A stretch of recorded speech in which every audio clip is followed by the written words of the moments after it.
संविधान हत्या दिवस के अवसर पर भिवानी में विधायक घनश्याम सराफ ने कांग्रेस पर तीखा हमला बोला है। जी आपको बता दें, उन्होंने वर्ष 1975 में लगाए गए आपातकाल के लोकतंत्र का काला अध्याय बताते हुए कहा कि इस दौर में लोकतांत्रिक संस्थाओं और अभिव्यक्ति की स्वतंत्रता को कुचल दिया गया है, जहां सराफ के लोकतंत्र प्रहरियों के सम्मान की घोषणा की गई है।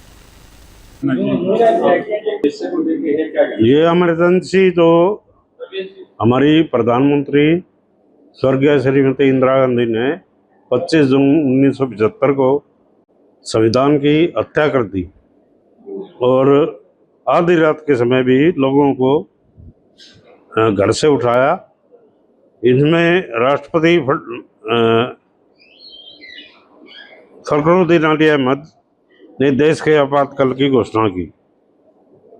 यह आजाद भारत के इतिहास का सबसे कलंकित दिन रहा है और ये कलंक अपना भिवानी में भी आपको बताएंगे कौन कौन आदमी गए इसके अंदर। ये लोकतंत्र का एक खतरे की बात है थी। 13 जून इलाहाबाद हाईकोर्ट ने इंदिरा गांधी के चुनाव को रद्द कर दिया था। वो उसी के एवज में उन्होंने देश को एक पुरस्कार दिया जो कि इमरजेंसी के रूप में उजागर हुआ। क्योंकि आप लोगों ने देखा है कि अभी हमारी सरकार जब से आई है यहाँ पे हरियाणा में 1914 से, तो हम सब की जो परिवार बच रहे हैं उन सब परिवारों की हम मदद भी करते हैं। उनका कोई पेंशन भी दी जाती है। इस टाइप का काम हमारी सरकार कर रही है।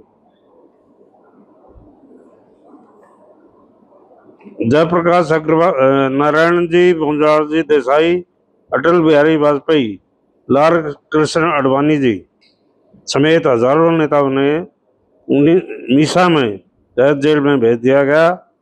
देश पर सेंसरशिप लागू कर दी गई और नागरिकों को मौलिक अधिकार खत्म कर दिए गए।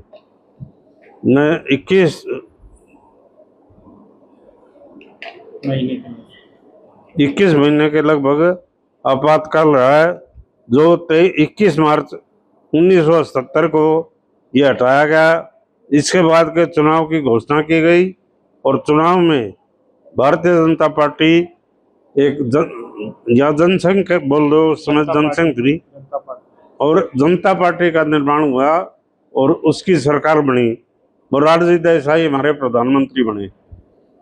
सबसे अहम बात तो ये है कि 25 जून 1975 के दिन देश का आपातकाल लगना, 23 महीने का समय लोकतंत्र पर एक बड़ा धब्बा था और देश की विजयी आज़ादी मिलने के बाद हजारों नेताओं ने जेल गए।